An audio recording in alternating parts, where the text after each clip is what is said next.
guys, what's up? It's Joe Rady from Rady's Rides. I'm back here at one of my favorite filming spot locations because guess what? We have that one sports car people are still debating over, arm wrestling, and even tongue wrestling over. This is it. This is a 2022 Toyota Supra. This particular one is the Supra 2.0. But before we get into this fifth generation of this Japanese iconic nameplate, let's talk about what's going on here. The Supra. Believe it or not, it's been around since 1978. And when Toyota first brought us the Supra, it wasn't called a Supra. It was called the Celica Supra. Eventually, Toyota would separate those two nameplates. And then, of course, then we get to the days of the 2JZ with the fourth generation. Now, what's interesting is that if you go back to the first two generations, maybe even the third generation a little bit, it was more as a GT performance car rather than an all-out sports car. But boy, oh boy, that fourth generation made such a splash, the 2JZ, and of course, the introduction of this car in the Fast and the Furious franchise changed the Supra's legacy forever. Now, the Supra nameplate wound up going bye-bye in 2002, and we didn't see a Toyota Supra for many years until 2019. And that's where the fifth generation of the Supra comes into play, and that's where all of that debating comes into play as well, because this Supra was co-developed with BMW, and it's actually built in Austria, not Japan. But what I want to find out is, Toyota calls this a value-packed performance car because of the smaller engine. Well, guess what? There's other brands out there that do that type of thing where they downsize the engine to save you some money. So what we're going to compare it to, we're going to try to find out what is the better performance car, this Supra 2.0 or the Ford Mustang EcoBoost. So let's go ahead, let's dive in and find out which is the better one to buy. Right off the bat, the look of it. When you go Supra 2.0, it actually almost looks 100% identical to the 3-liter, the more powerful Supra, which is interesting that they did that. Now, at the front end of the business, you're gonna get the same exact look. Now, there's good things about that, and there's bad things about that. Let's talk about the good things. You, of course, have your full LED headlight design. I love the way they do those rectangular cubes in there. LED turn signals and daytime running lamps. And of course, you're gonna get that very aggressive, functional arrow at the front of the business. Now, the flip side of the coin, the bad thing, is gonna be, you're gonna get the same exact fake vents. So all the vents that you see, except the lower portion of the corner air intakes, and of course the center grille, are all fake. So we're gonna have to zonk that on the corners, this top portion. But like I said, I love the way you have that extra arrow, and it's exactly as the larger 3-liter. This is the functional part.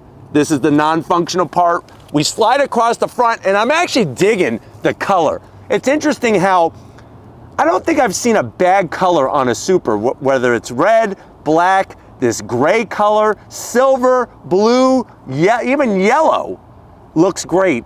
And of course it does, because yellow, Twinkie, makes sense. But here's that large center area for cooling that is functional. You got that flat black splitter that extends out.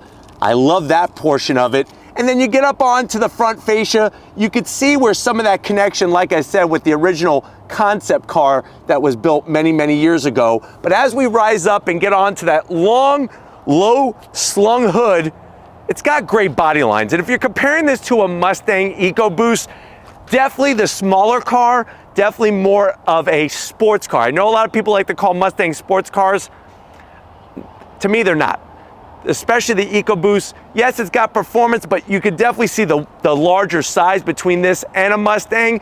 And the Mustang, you could clearly see the difference between an EcoBoost and a GT. Whereas this, it's much more subtle. Now, when we come around the bend, probably the biggest way that you're gonna tell, and I'm gonna actually swing around this way, I'm getting a little tied up on my dancing here, my twinkle toes, but one of the biggest ways that you're gonna tell that this is actually a 2.0 rather than the 3.0 are the wheels. So you have these 18-inch wheels. The interesting thing is that they're a great looking wheel.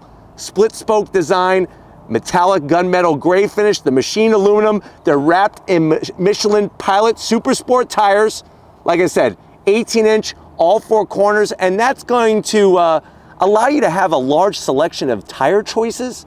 Plus, of course, you got a good looking wheel. Comparing that to the EcoBoost, some of the wheels on the EcoBoost, especially base level, are on the bland side and not as performance oriented with the tires. It's nice to see that they went super sports with this particular vehicle. And if you're wondering, well, Joe, what's the size of this? You're looking at two 35s up front, and then you got a 40 series sidewall all the way around. And then you got your capable brakes, calipers, and fine-tuned suspension. Now, as we rise up, I'm actually gonna probably swing it around this way. And one of the things that I like about the style is how the fender and the hood are all one piece. Instead of having a separate fender up top that flows into the bottom. So your lower fender's here, this whole hood rises up. Of course, we have the fake vent. We do have gloss black on the mirror caps.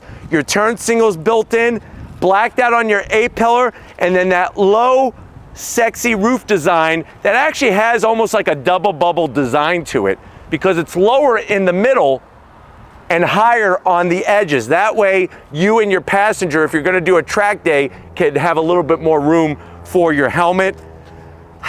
I do love the way the door flows up. I just wish they would have got rid of this fake vent. So all the fake vents, we're gonna have to just drop a big, huge zonk on it. Comparing this to the EcoBoost, EcoBoost is gonna have a lot more flat black, which tends to look a little bit less, I guess, high scale rather than the gloss black. So let me know in that comment section. But like I said, you're getting all the same aero as you get on your bigger Supra. And then of course, rear wheel setup, you're getting actually wider width. 275s on the rear, more rubber to meet the road. And this is rear wheel drive, just like the Mustang EcoBoost.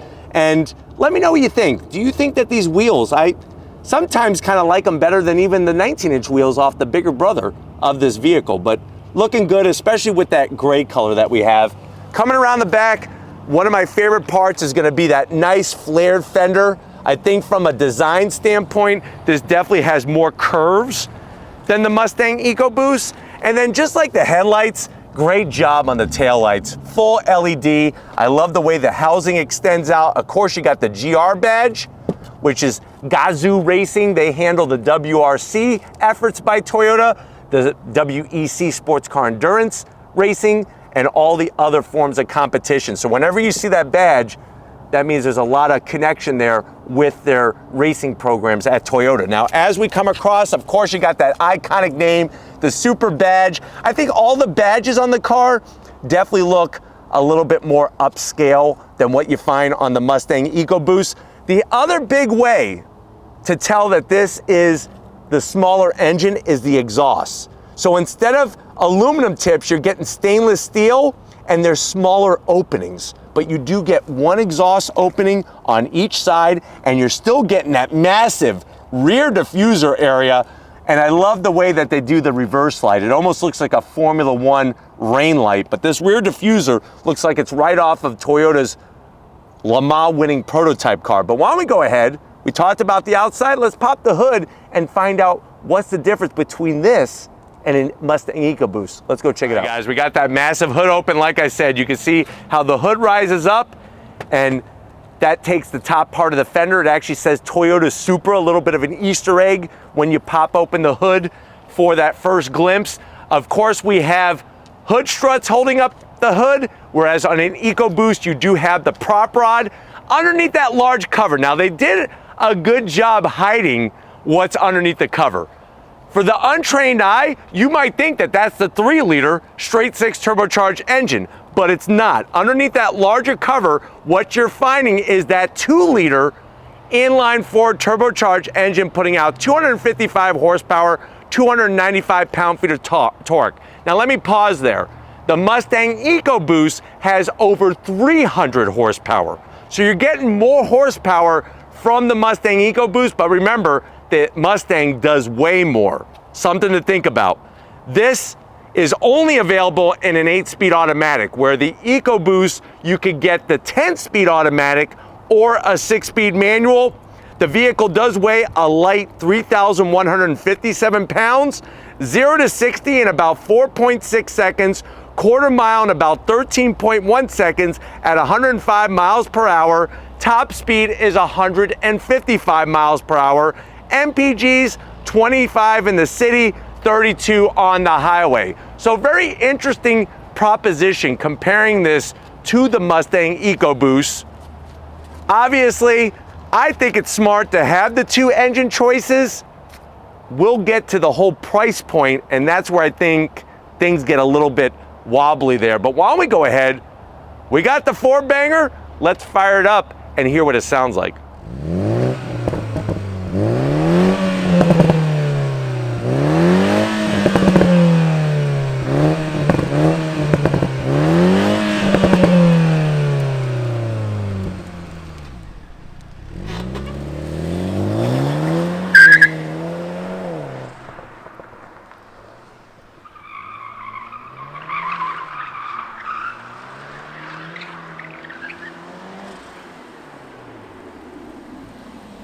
All right, guys, we're inside this 2022 value packed. At least that's what Toyota's saying, value pack Supra.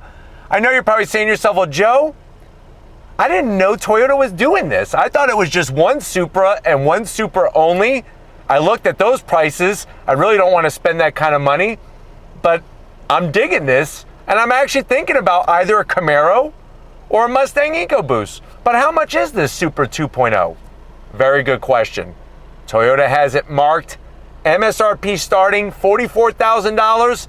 If you go with the options, you're looking at around $47,000. So very interesting where it's placed price point wise. If you're wondering, well, Joe, how much is a 3.0 Supra? 3.0 Supra starts at around $53,000 and goes up from there. So take it as it is when it comes to the price, but let's see what you get for the money to the door panel. So just like the outside, the inside is very similar between this and the 3.0 Supra. Very simplistic on the door panel, all soft touch material. You do have the JBL sound system. That's a 12 speaker system. You also have a little bit of gloss black. Nothing too crazy, but I am gonna zonk it because it's right around the switch gear. I do like the white contrast stitching. Door pocket is super tight. Maybe one McDonald's hamburger, and that's it. I wouldn't even get a cheeseburger. It may not even fit. And nothing to drink or no fries, so just the cheeseburger.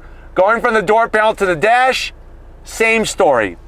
Nice soft touch material. The stitching, you could see the BMW influence. And when you're comparing this interior to the Mustang EcoBoost, obviously, hands down, this is the winner.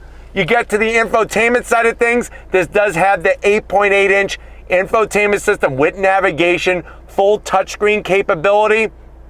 I like the way that you could kind of, over here on the side, go through different readouts, which is really cool. And then you go back to home and you have your triple screen set up. It is December 1st, so happy December.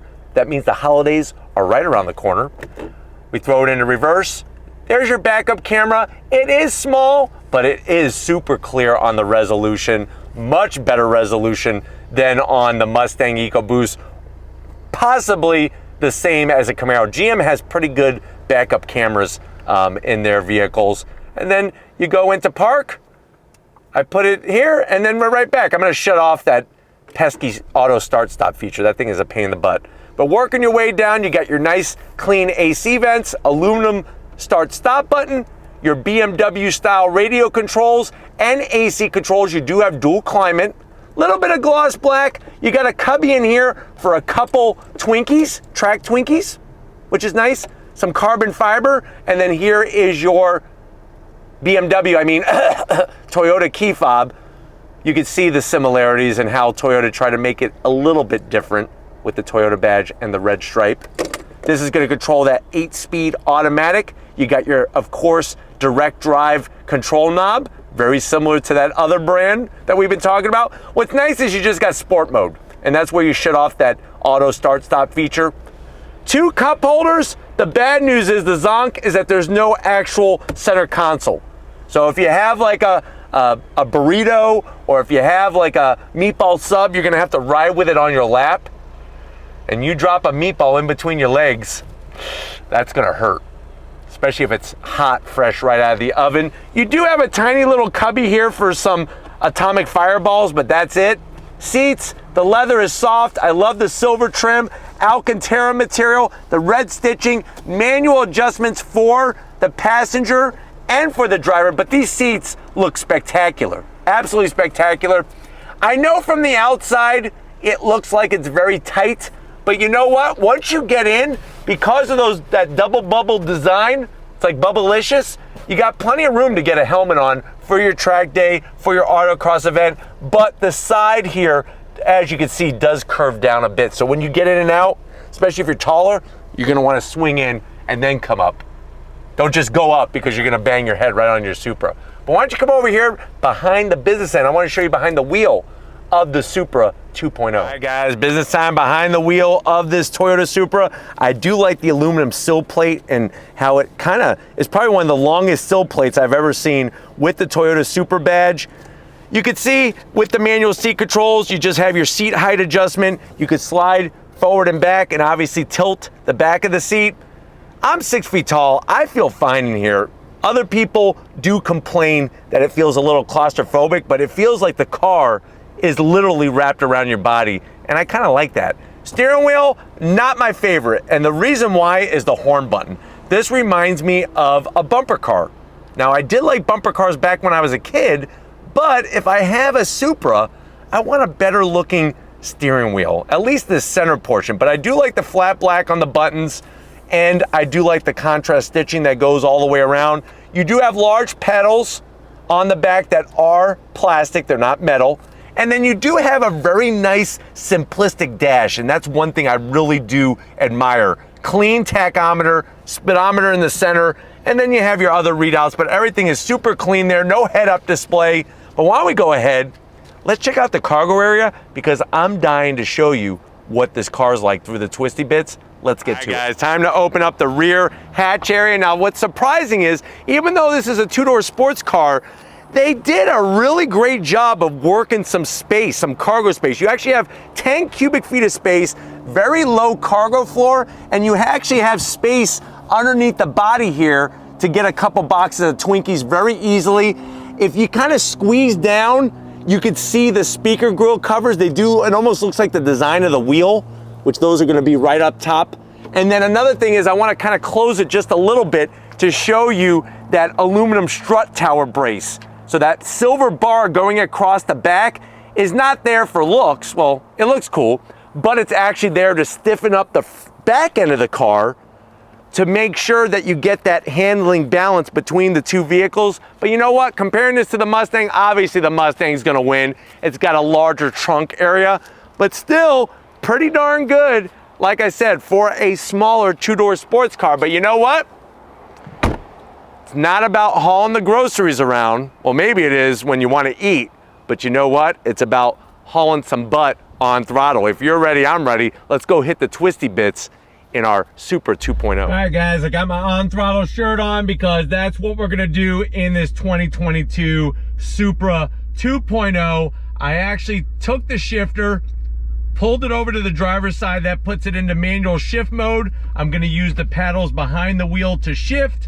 And of course we have it in sport mode, but we're gonna try to talk about and compare this to the Mustang EcoBoost. If you're ready, I'm definitely ready. Here we go. On throttle.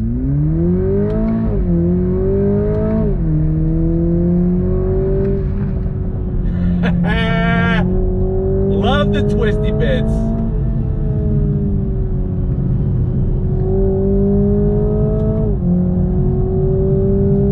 Pretty quick shifts from the 8-speed on those brakes. I tell you, it's very quick on turning. Very, very quick.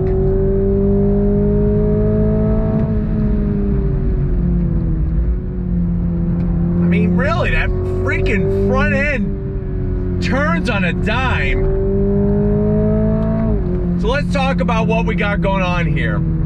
Yes, we're looking at quite a bit less horsepower than a Supra 3.0 and a bit of horsepower less than the Mustang EcoBoost. Where you're really gonna enjoy driving this Supra 2.0 is just how good it handles in the twisty bits. Now, it's not as precise and buttoned up as the 3.0. This doesn't have some of the bracing, especially chassis bracing up front that the 3.0 has, but the turn-in is super quick. You gotta be careful though, because it can, if you're not precise with your inputs, it is very, very darty. I mean, you go left to right, right to left, I mean, it turns super quick, and if you're not smooth, it will feel a little darty to you.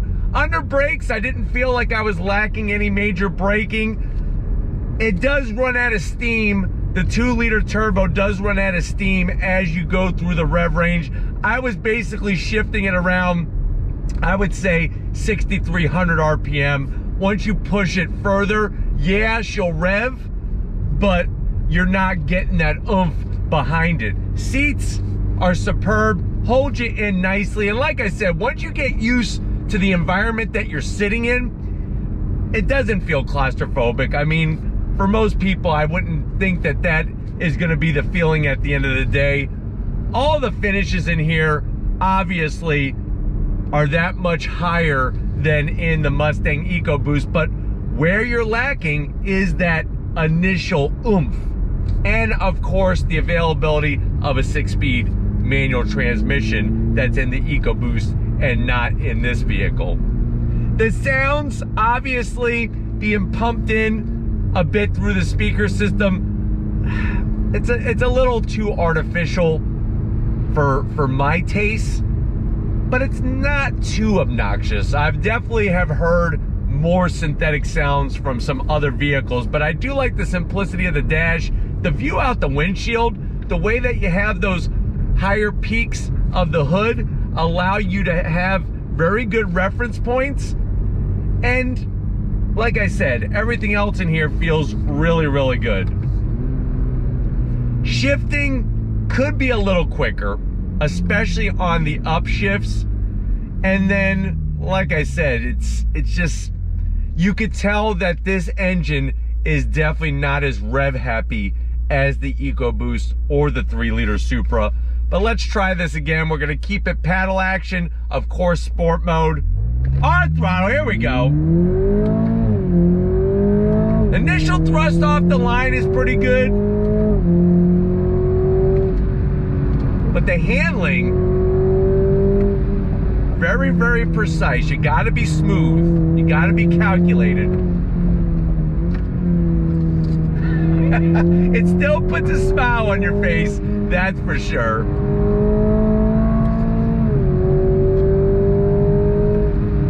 On the brakes.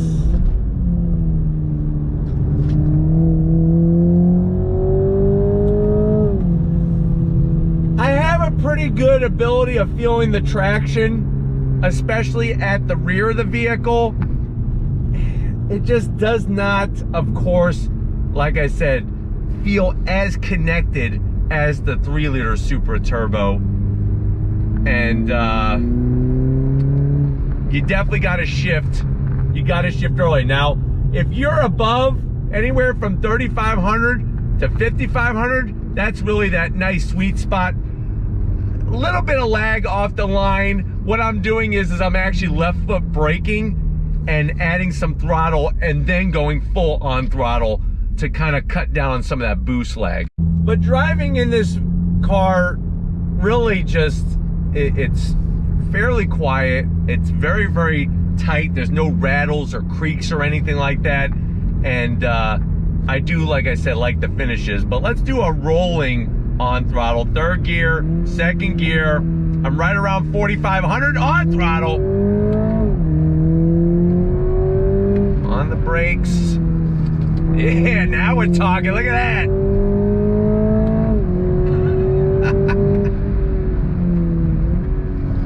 Super smooth in the Supra. Nice. I tell you, 3rd gear is a sweetheart of the rev range. It really does. Staying in third gear through those twists and turns really allowed me to stay nicely within the power band, and that's the key to the engine, right? You don't want the revs to drop too low, and you definitely, like I said, you are not wanting to redline this engine. It does not give you any extra performance whatsoever. Getting to everything, of course, is well within reach, and like I said, quite respectable for the storage. It's just when you're comparing it to a Mustang EcoBoost, this definitely feels more like a sports car. I mean, it's nimble, it's light, and you just feel like the car is wrapped around you, whereas the Mustang EcoBoost, you have more room, which is nice, but there's a lot more heft that you're sliding around, and of course your center of gravity is going to be higher in the Mustang EcoBoost. All right, guys, one more time for you, definitely one more time for me. Dead stop on throttle, here we go.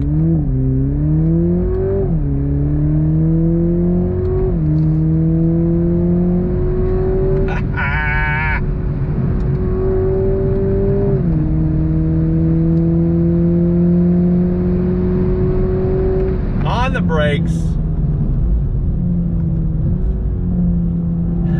Yeah! Now it's getting good.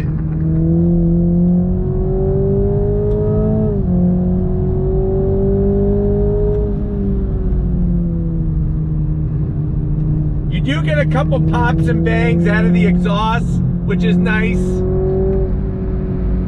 I would like just a little bit more real sound. Just a little bit more real sound or less synthetic sound. Stay where we're at with the real sound and just dial it back with the synthetic sound. But still a fun car to drive, an interesting variable in the sports car equation, especially at this price point.